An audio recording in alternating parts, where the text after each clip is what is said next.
Congolais, Congolaise, on se parle vrai.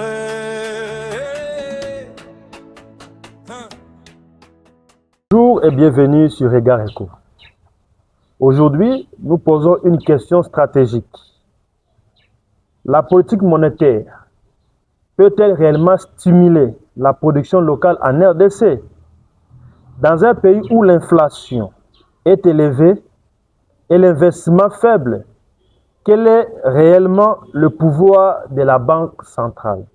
Pour ce faire, vous voyez déjà, devant moi, nous avons un expert en politique monétaire qui sort d'une université la plus prestigieuse de la RDC. Nous citons l'université de Kinshasa. Et pour vous, nous recevons l'économiste M. Ngenge Sim. Bonsoir, M. Ngenge. Bonsoir, M. Mouba. Merci pour l'invitation. Ça fait plaisir de vous partager toujours, Nayo. Oui. Ça fait plaisir. Et on est là pour répondre à vos questions. Merci, M. Ngenge. Pouvez-vous vous présenter et nous lancer déjà avec la première question? C'est quoi concrètement la politique monétaire pour que nos abonnés, la population congolaise puisse comprendre c'est quoi la politique monétaire? Ok. D'abord, pour me présenter, vous avez tantôt dit quelque chose là-dessus. Je suis Ndegema Shimo, ancien de l'université de Kinshasa. Je fais l'économie. Voilà, actuellement, on essaie un peu de se débrouiller, mais je travaille quelque part. Voilà. Okay. Alors, pour répondre à la question par rapport à la définition de la politique monétaire, déjà, vous savez, la politique monétaire, c'est ce que nous appelons l'ensemble des décisions prises par la Banque centrale. En l'occurrence, pour nous, c'est la Banque centrale du Congo, pour réguler la masse monétaire dans une économie. C'est-à-dire toutes les décisions qui seront prises par la Banque centrale dans l'objectif de réguler la masse monétaire, c'est-à-dire soit de la diminuer, soit de l'augmenter, c'est ce qu'on appelle la politique monétaire. Bon. Pouvez-vous nous parler brièvement? Okay. Quel est le rôle de la Banque centrale réellement dans une économie, dans un pays? Parce que souvent on parle la Banque centrale, la personne se pose la question, c'est quoi vraiment la Banque centrale? La Banque centrale, ouais. Il y a une personne qui m'a demandé, est-ce que on peut aller emprunter de l'argent au niveau de la Banque centrale? Quand je l'ai regardé, je lui ai dit non. Mais en quoi c'est une banque? En quoi c'est une banque? Non. En fait, la Banque centrale, c'est ce que nous appelons la banque des banques. OK? C'est une autorité de régulation du secteur financier ou bancaire en République démocratique du Congo. La Banque centrale, c'est aussi le premier ou la première conseillère financière au niveau d'un pays. Non, du gouvernement. Du gouvernement, okay. Voilà. La première conseillère. Donc c'est lui l'économiste. L'économiste du gouvernement. Okay. S'il conseille mal le gouvernement. Effectivement. Bien que actuellement nous débattons sur l'indépendance de la Banque centrale. Okay. On a compris à l'époque que les politiques avaient tendance à influer sur les décisions de la Banque centrale. Mais la Banque centrale a été toujours indépendante partout ailleurs. Non, chose qui n'est pas le cas chez nous ici.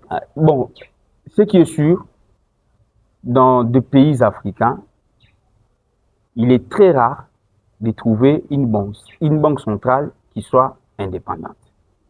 Mais c'est notre combat. Seulement. Vous voyez un peu. Selon nos théories, c'est une banque qui devait être indépendante des politiques, ok, ou du gouvernement. Parce que on a parlé de l'autonomisation de la Banque centrale, parce que la Banque centrale, c'est cet organe-là, ok, qui, si elle émet des politiques, des mauvaises politiques, ça peut faire mal à l'économie. Vous voyez un peu. ça peut faire très mal à l'économie. Ça peut Alors, faire on a mal ou voulu, bien ça fera mal vraiment. ça fera mal. Ok. Ok? Parce que Non, peu là, ça peut atténuer. Hein. bon, ça, si elle émet des mauvaises politiques, ça fera très mal à l'économie. Il a une nuance Voilà entre pourquoi, peu. effectivement, mal. effectivement. Voilà pourquoi on a tellement débattu sur comment la rendre indépendante des politiques.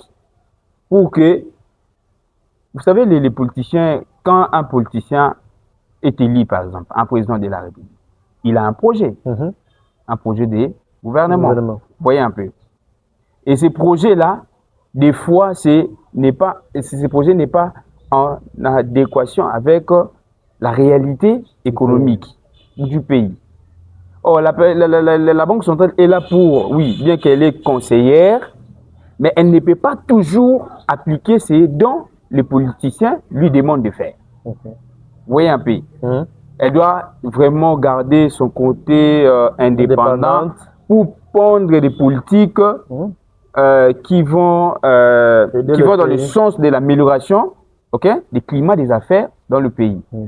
C'est pas que parce que vous êtes, je sais pas moi, ministre, que vous allez demander à la Banque centrale de vous donner de l'argent. Ça se passe pas comme ça. Il faut suivre la procédure. Vous voyez un peu. C'est pas parce que c'est vous qui êtes, je ne sais pas, ministre des Finances que vous allez commencer. Non, c'est pas comme ça. La Banque centrale a des exigences, ok? Elle a des politiques. Chaque année, la Banque centrale détermine une feuille de route en termes de comment elle va gérer la situation économique, et comment elle va réguler la situation économique.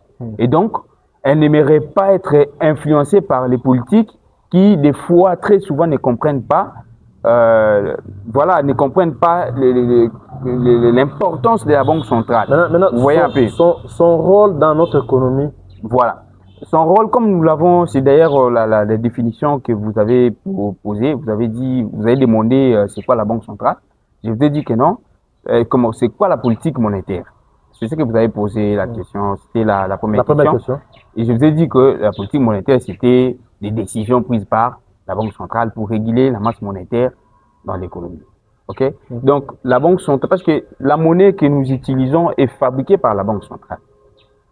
Vous voyez un peu. Et quand vous allez au niveau de la Banque centrale du Congo, vous trouverez ce qu'on appelle l'hôtel des monnaies. C'est là où on fabrique la monnaie. C'est la Banque centrale. C'est la seule institution du pays habilitée à fabriquer la monnaie, des billets de francs congolais.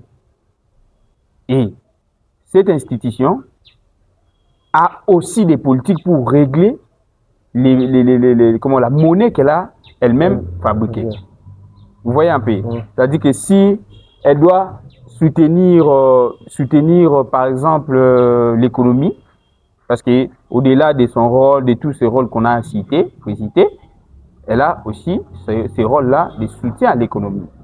Et son soutien peut s'établir dans peut-être comment faire en sorte qu'il y ait la croissance économique, comment juger, comment essayer un peu de prendre des décisions pour faire croître la croissance économique.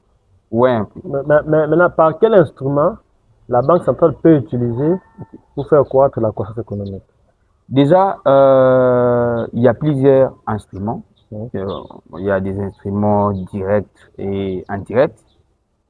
Les instruments directs, je crois, nous avons ce qu'on appelle les taux directeurs. Taux directeurs, ok. Les taux directeurs.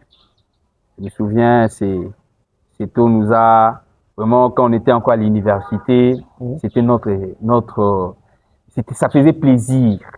Quand tu veux te démarquer des autres, il faut que tu dises les taux directeurs. Si tu viens impressionner. Un juriste, un médecin. Voilà. Quelqu'un, quand il t'écoute, taux directeur. Donc, il va venir vers toi pour te demander c'est quoi encore.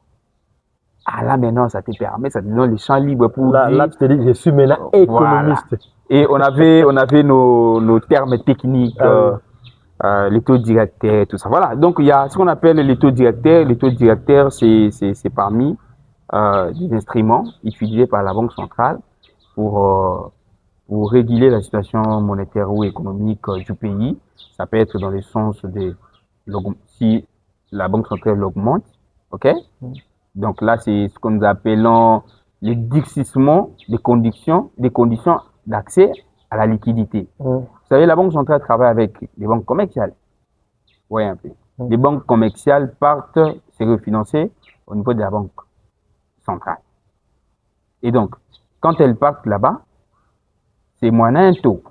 Et si ce taux est cher, ça les empêche de pouvoir aller se refinancer. Ils doivent maintenant arbitrer, soit aller se refinancer sur le marché international, hein, soit elles doivent, si elles doivent peut-être, comment on dit, il y a un élément là, c'est-à-dire peut-être il y a des actionnaires qui doivent augmenter les fonds propres et tout ça. Bref, les banques commerciales partent au niveau de la banque centrale pour avoir de la liquidité. Quand cette liquidité est trop chère, ça les empêche de pouvoir aller. Quand c'est faible, hein, donc ça permet ce qu'on appelle les mesures d'assouplissement des conditions d'accès à la liquidité. Et ces mesures, quand la banque centrale baisse les taux directeurs, ok, les banques commerciales qui partent, qui prennent de la liquidité à un taux faible, ça leur permet aussi à accorder des crédits auprès des agences économiques à des taux faibles. Et quand on accorde à des taux faibles, c'est pour essayer un peu de croître la croissance ou peut-être d'augmenter la croissance économique. Donc, si je comprends bien, la Banque centrale baisse son taux directeur pour favoriser l'investissement. Effectivement, effectivement. Parce que, comme on a dit, c'est elle qui crée la monnaie. OK? La monnaie, pour elle, c'est un actif. OK? Quand elle vend cet actif-là, si c'est à un prix faible, il y aura beaucoup de gens qui viendront acheter. Mais pourquoi en RDC, malgré tout ça, la production reste faible? Bon, écoutez, nous sommes dans un pays qui est tellement complexe. Hein? Il y a beaucoup de choses qui se passent. Si vous analysez sous cet angle-là, ça va être très compliqué. Déjà, les taux de la Banque centrale, oui, c'est très faible parce qu'actuellement, on est pratiquement à 17 ou 18%. À l'époque, c'était à 25%, 27% et tout le reste. Vous voyez un peu.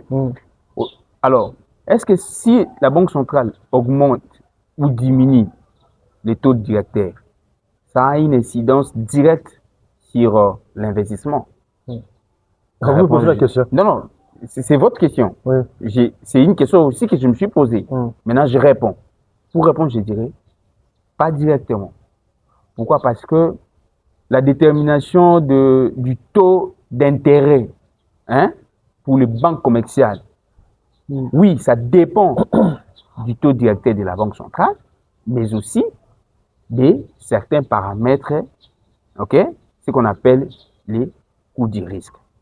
Vous avez une banque qui vient s'installer en RDC ici, elle a 1000 fois, c'est-à-dire un opérateur économique qui décide d'ouvrir une banque ici, il a 1000 fois réfléchi par rapport à tout ce qui se passe.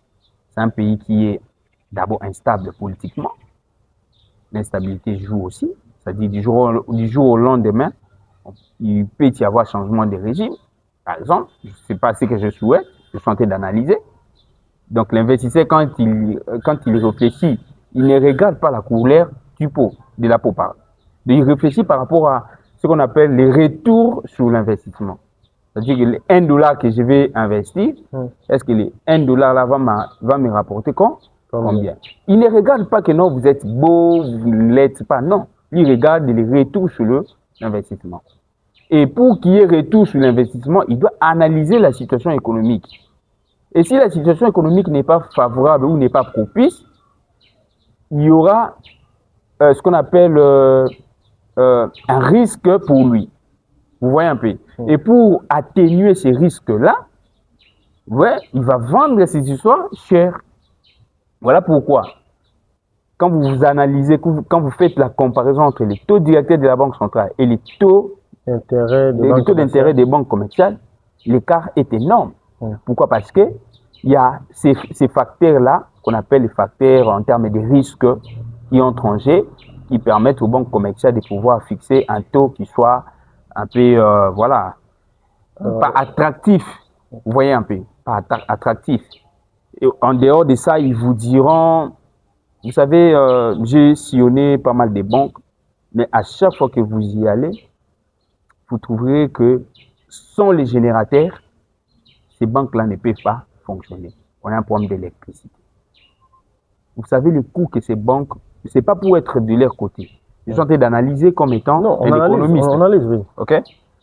Est-ce que vous pouvez imaginer les coûts engagés en termes de carburant pour le fonctionnement des générateurs qui se trouvent au niveau des banques commerciales?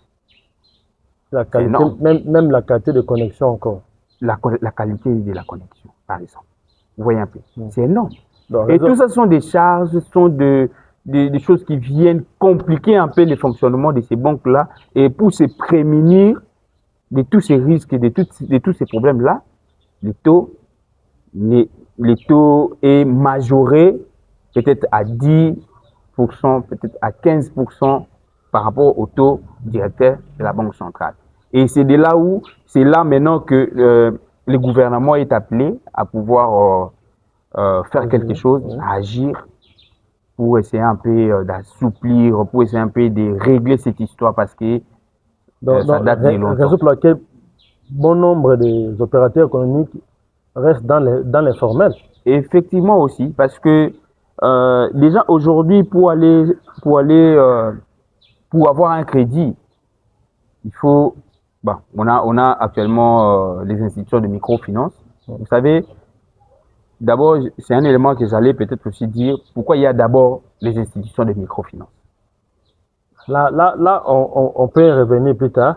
J'aimerais épingler ça par rapport à votre question. Okay. Pourquoi il y a d'abord avènement des institutions de microfinance? C'est parce que il y a une catégorie vous avez parlé du secteur informel. Voilà pourquoi ça m'a mis une puce à l'oreille pour vous répondre. Il y a une catégorie de la population qui était exclue du système bancaire classique. C'est-à-dire une maman qui vend des beignets. Vous pensez que cette maman a combien de chances pour aller zéro. Non, zéro.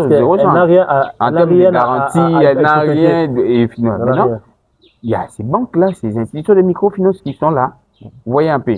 Donc, pour dire que, oui, le secteur informel, c'est un fléau pour nous, parce que en termes de taxes, l'État perd. Et si le gouvernement essaye un tout petit peu à organiser ce secteur-là, c'est-à-dire à inciter ces gens de pouvoir s'intégrer dans les tissus formels de l'économie congolaise, je pense que les choses changeraient peut-être.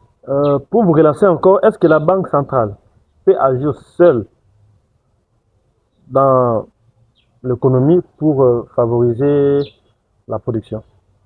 Bon, agir seule, je ne crois pas. Parce que... Qui sont ses amis qui peuvent l'accompagner à faire ça? Je vous ai dit, la Banque centrale est créée par le gouvernement. Et ces mêmes gouvernements lui octroient l'autonomisation. Donc, c'est-à-dire l'indépendance. Mais rien n'empêche qu'il y ait collaboration entre les gouvernements et la Banque centrale, dans le respect des principes de l'art. Vous voyez un peu. C'est-à-dire que la Banque centrale, pour qu'elle puisse bien fonctionner, elle a besoin du gouvernement, elle a besoin des partenaires aussi internationaux. Actuellement, il y a les FMI, il y a la Banque mondiale, il y a la Banque africaine de développement, la BAD, et d'autres partenaires internationaux. Donc, la Banque centrale a tous ses partenaires pour accomplir ses missions. Vous voyez un peu. Donc, elle peut pas rester dans son coin et travailler comme si elle ne dépendait des personnes. Non. Son indépendance, c'est beaucoup plus dans la façon de conduire sa politique monétaire. Mais ce n'est pas dans la collaboration avec les autres institutions. Maintenant, si la Banque centrale utilise la politique monétaire pour réguler le marché, la masse monétaire par exemple, maintenant, le gouvernement, quant à eux, utilisent quoi? Le gouvernement, comme ils sont là, ils vont utiliser quel genre d'instrument pour essayer de temporiser quoi, la masse monétaire. La masse peut-être, monétaire ou bien stimuler la production dans... la production. Et écoutez, il y a des réformes d'abord qui nécessitent, des réformes qui sont faites au niveau du gouvernement. C'est-à-dire qui doivent être faites au niveau du gouvernement. Parce que la Banque centrale ne va pas faire des réformes, vous voyez un peu. Surtout des réformes structurelles. Donc le gouvernement est là pour accompagner la Banque centrale pour qu'elle atteigne ses missions. Peut-être des réformes fiscales, vous voyez un peu. Il y a des réformes fiscales. Il y a peut-être la bonne gouvernance, vous voyez un peu. Parce que si il y a une bonne gouvernance, je pense que la Banque centrale sera comme un pilier important, ok, dans l'atteinte des objectifs du gouvernement. Parce que on aura besoin d'exporter. Après, je prends un exemple. On aura besoin d'importer. Pour importer, on a besoin de devises. Et alors, ces devises, qui est la personne ou l'institution habilitée à détenir ces devises-là? La Banque centrale. La Banque centrale. Et donc, la Banque centrale peut utiliser ces devises-là pour aider les gouvernements à suppléer sur peut-être la consommation locale qui n'a pas trouvé la production locale. Vous voyez un peu. Donc la Banque centrale est là, elle est importante. Elle doit stimuler l'investissement par rapport à ces politiques. Elle doit également collaborer avec le gouvernement, ok, toujours dans le respect de l'art. Toujours dans le respect de l'art. Est-ce que le crédit bancaire est-il réellement accessible aux petites et moyennes entreprises? Bon, le crédit bancaire, bon, allez, parce que quand la Banque centrale joue avec son taux directeur, donc ça favorise l'investissement. Vous parlez de ces mécanismes-là. Effectivement, mais ce n'est pas un mécanisme qui doit être automatique, en fait. C'est pas automatique. Vous voyez un peu. C'est-à-dire c'est pas au jour du jour qu'il y a, quand on baisse, de l'autre côté aussi, il y a baisse. Non. Vous voyez un peu. Il y a beaucoup de choses et c'est tellement complexe. Mais à ce que nous devons savoir, c'est que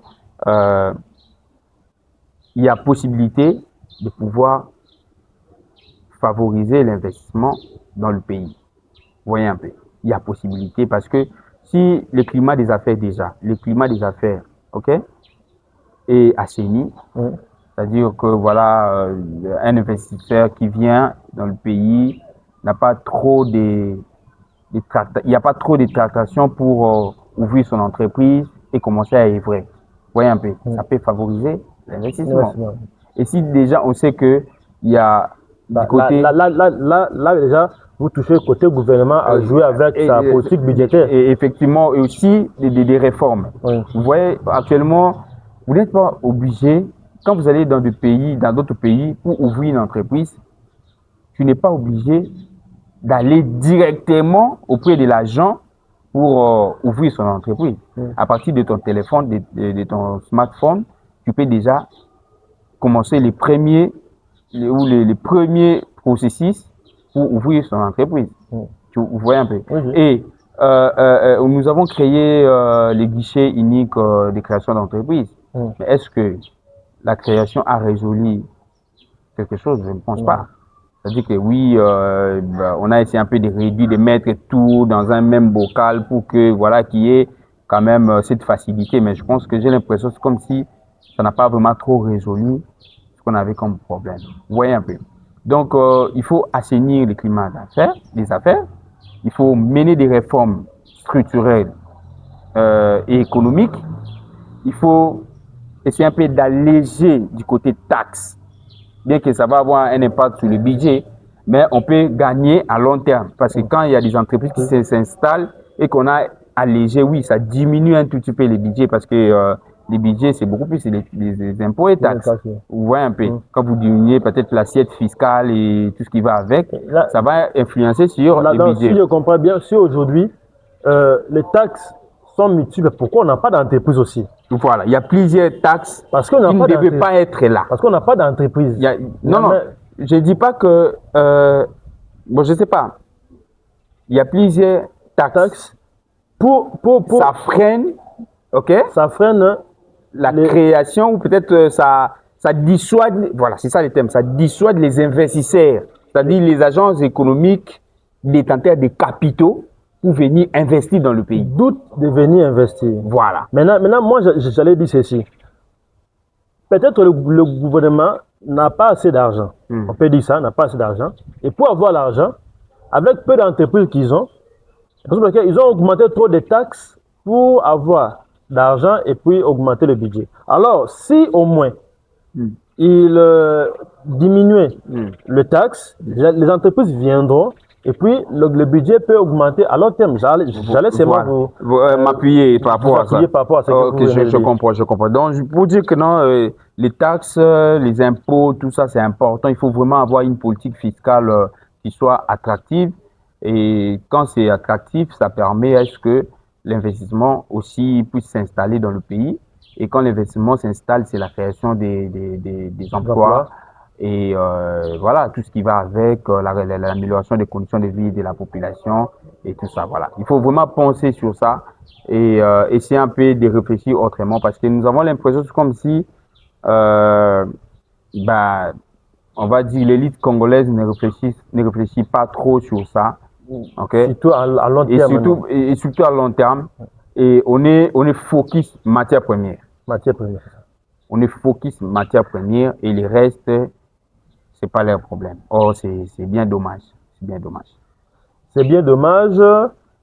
Merci nos